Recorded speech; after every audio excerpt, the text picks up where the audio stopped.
చాలా బాగుంది, ఎక్సలెంట్.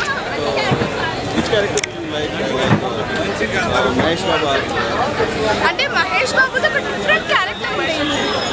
అంటే ఎప్పుడు పొలిటిషియన్ చేయలేదు. సో ఇది కాన్సెప్ట్, మహేష్ తీసుకున్న కాన్సెప్ట్ కొత్తగా ఉంది.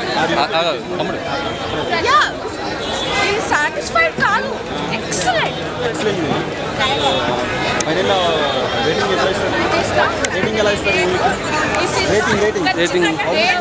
రేటింగ్ అయితే 100%.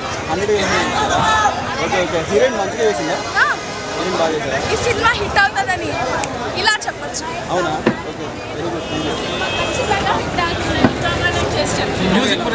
ఏంటండి, వీడియో నచ్చిందా? అయితే ఓ లైక్ వేసుకోండి, లేదంటే ఓ కామెంట్ చేయండి. ఎప్పటికప్పుడు మా వీడియోస్ చూడాలంటే సబ్స్క్రైబ్ చేసుకోండి.